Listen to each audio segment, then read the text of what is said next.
الحمد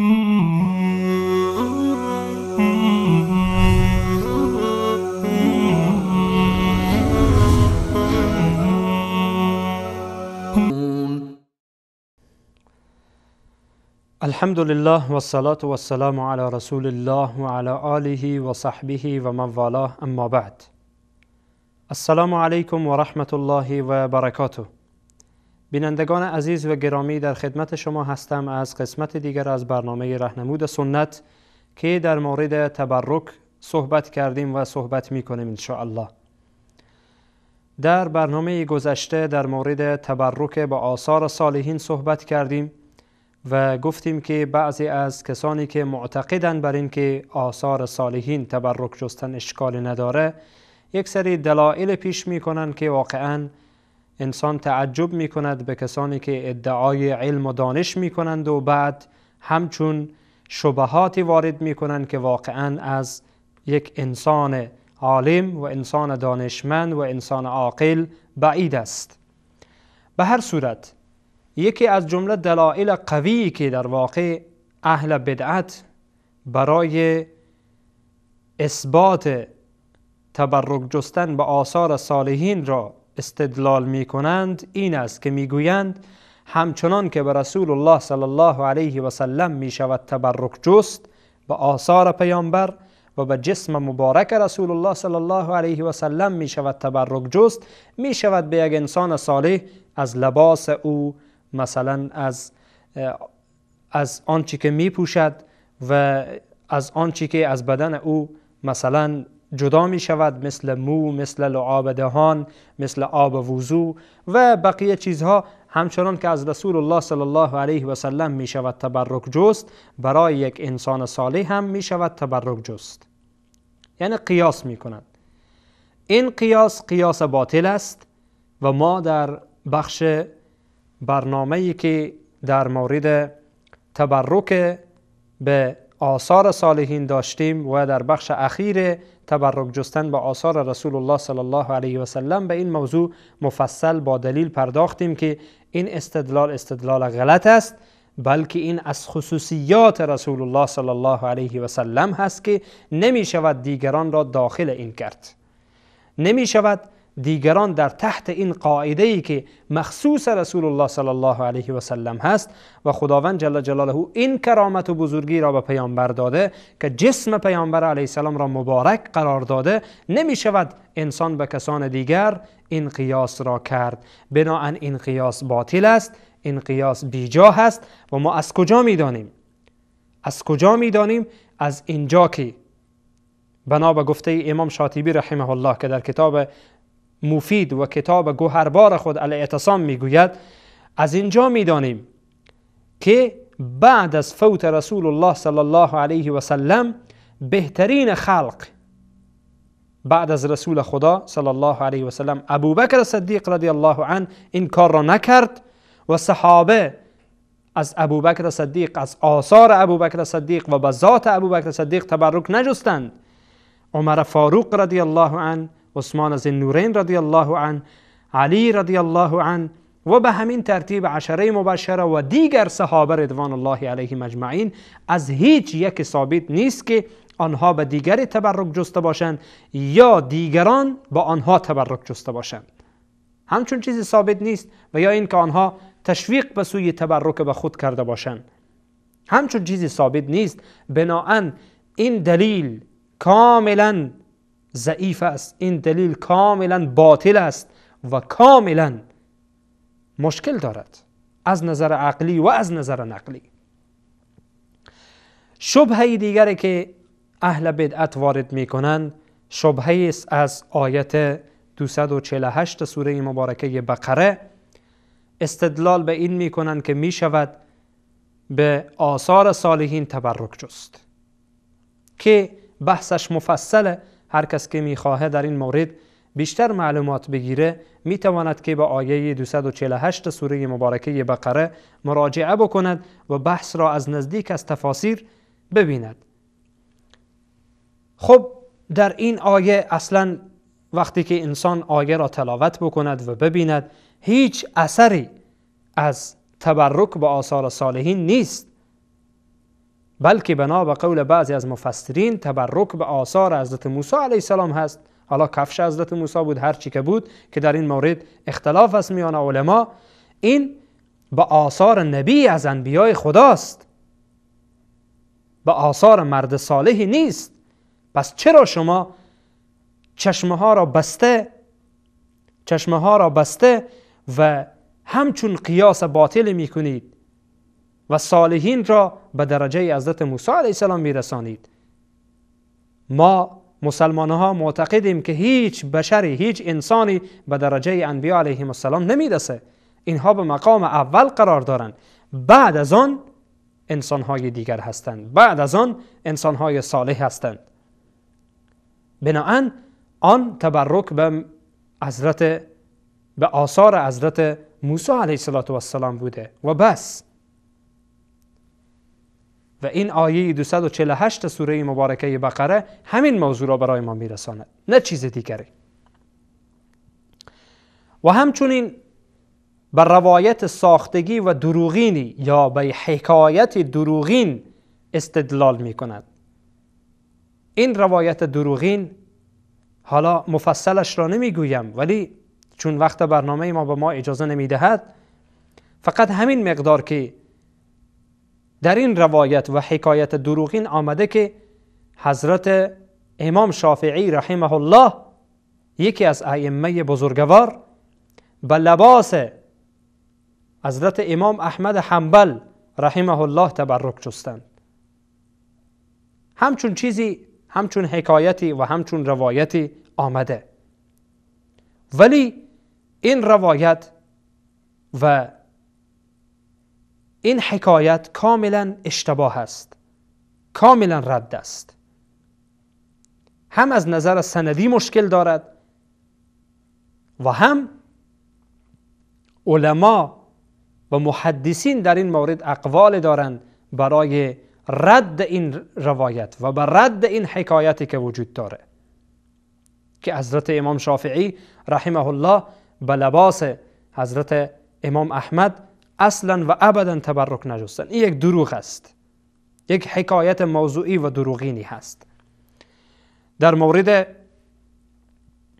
این روایت امام ذهبی رحمه الله می فرماید: فاما ما یروى ان الشافعی بعثه الى بغداد، که همین بحث را مطرح میکنه حضرت امام ذهبی رحمه الله در کتاب سیر اعلام النبلا جلد 12 صفحه 587 که میگه آنچه ربیع روایت کرده که امام شافعی رحمه الله او را همراه کتابی به سوی احمد ابن حنبل روانه کرد و بعد چون امام شافعی خواب دیده بود و به هر صورت امام احمد حنبل لباس خود را داد و بعد حضرت امام شافعی رحمه الله به لباس او تبرک جسته، میگوید که این دروغ است و میگوید که هیچ اساسی و هیچ مدرکی در این مورد وارد نیست و این را رد میکند حضرت امام ذهبی رحمه الله.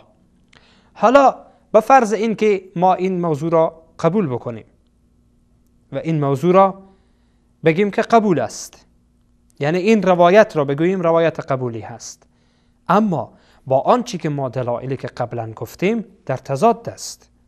به فرض این که قبول کنیم که قبول نمی کنیم، چون روایت صحیح نیست، روایت موضوعی و دروغی نیست، روایت ضعیفی است، حداقل نمی شود با آن استناد کرد.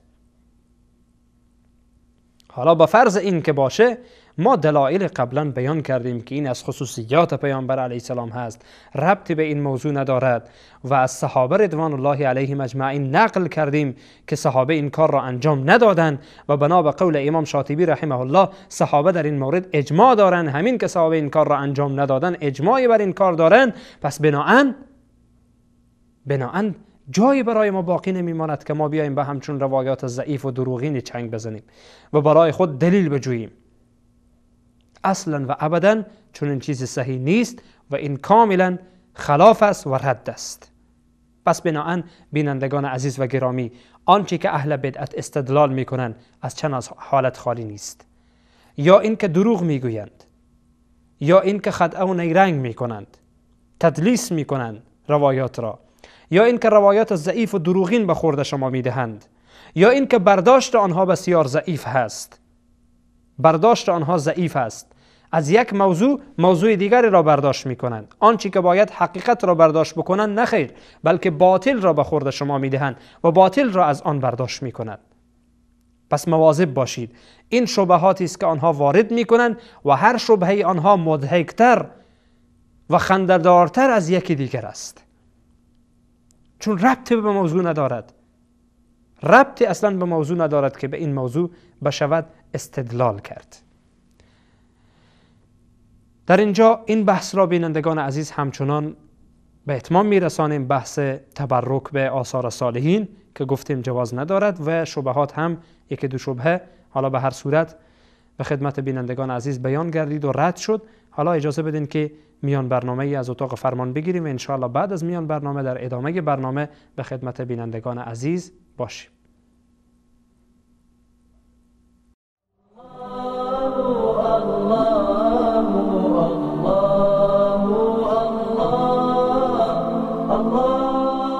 وصال حق، منبر توحید و حقیقت.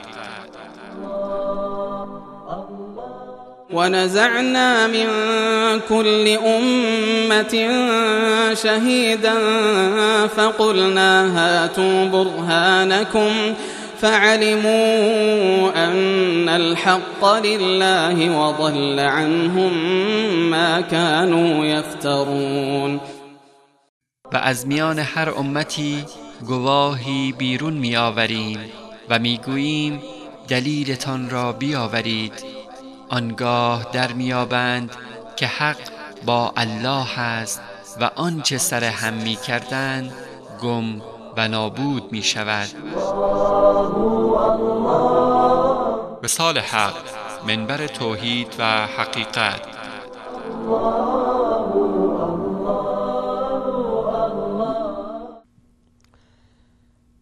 با عرض سلام مجدد به خدمت شما بینندگان عزیز و گرامی، در خدمت شما هستیم از ادامه برنامه. بله بینندگان عزیز، در این بخش ان شاء الله موضوع تبرک را به اتمام میرسانیم. بحث تبرک ممنوع بود که به خدمت شما بینندگان عزیز در مورد آثار تبرک جستن به آثار اولیاء الله و صالحین مطالب بیان گردید و همچنان موضوعات دیگر پیرامون این موضوع به خدمت شما عزیزان و بینندگان گرامی بیان کردم. اما بحث دیگری که بعضاً به بعضی از اماکن، مثلا بعضی از مساجد، بعضی از اماکن، بعضی از کوهها، بعضی از غارها و اینها تبرک می‌جویند، تبرک غیر مشروع.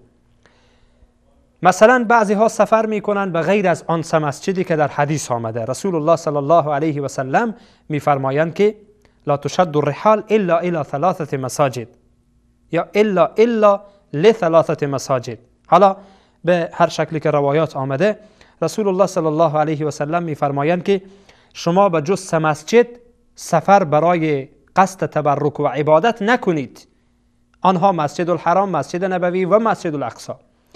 به دیگر مساجد سفر کردن و نیت تبرک و عبادت را داشتن، این تبرک مشروع نیست، اگرچه مسجد است.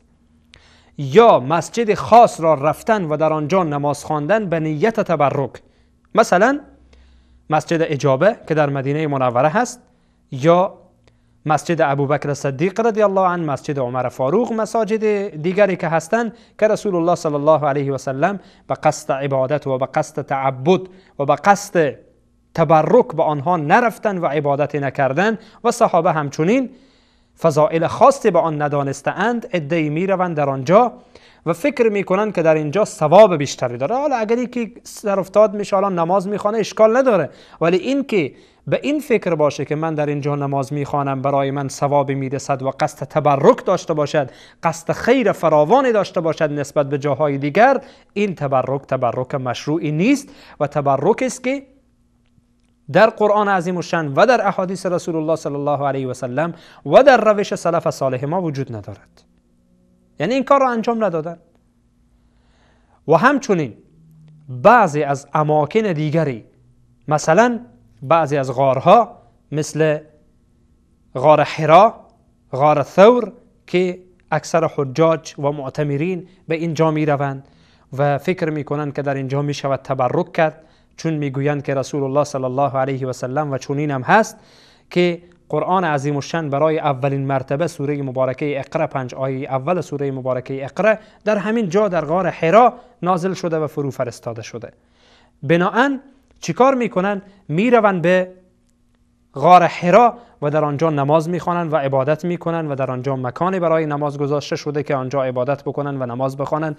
هجوم میکنند مردم داخل غار و بیرون از غار به همین ترتیب. این در سنت پیامبر علیه السلام وارد نیست و جای تبرک اینجا نیست. نمی شود به این تبرک جست. چرا؟ اولا این که رسول الله صلی الله علیه و سلم ثابت نشده که بعد از این که این سوره مبارکه با آنها نازل شد حتی بارها در آنجا سر افتاد شدند، رفتند از کنار غار گذشتند، دوباره پیامبر علیه السلام به قصد عبادت آنجا نرفتند. و این دلیل محکم است بر این که اینجا جای تبرک جستن نیست، وگرنه رسول الله صلی الله علیه و سلم میرفتند. صحابه رضوان الله علیهم اجمعین آنجا نرفتند به قصد تبرک و عبادت. از هیچ یک از صحابه پیامبر صلی الله علیه و سلم ثابت نشده و همچنین ائمه اربعه و بزرگان دین و سلف صالح ما این کار را انجام ندادند. نرفتن آنجا به قصد عبادت و به قصد تبرک. بناهن داخل غار حرا و به غار حرا تبرک جستن یکی از تبرک‌های غیر مشروع و تبرک‌های منکر و بدعی است. و همچنین تبرک جستن به غار ثور که این هم در واقع از جمله بدعات هست که یک عده میروند آنجا. حالا ای که اگر به شکل سیاحتی بروند، به شکل دیدن بروند، اشکال نداره، ولی اگر این که به این غارها و به این اماکن به قصد عبادت بروند، به قصد تبرک بروند تا از آنجا طلب خیر بکنند، این بدعت هست و این خلاف شرع هست و این مشروع نیست. و رسول الله صلی الله علیه و سلم بعد از این که از سفر هجرت دوباره دیگر به غار ثور نرفتن، صحابه نرفتن، ائمه اربعه نرفتن، بزرگان دین و سلف صالح نرفتن در آنجا به قصد عبادت و به قصد اینکه آنجا بروند تبرک بجویند به عبادت کردن و به دعا کردن و به تلاوت کردن و به درود فرستادن و به این ترتیب خلاصه به عبادت ها. پس بناهن چون این چیزی ثابت نیست.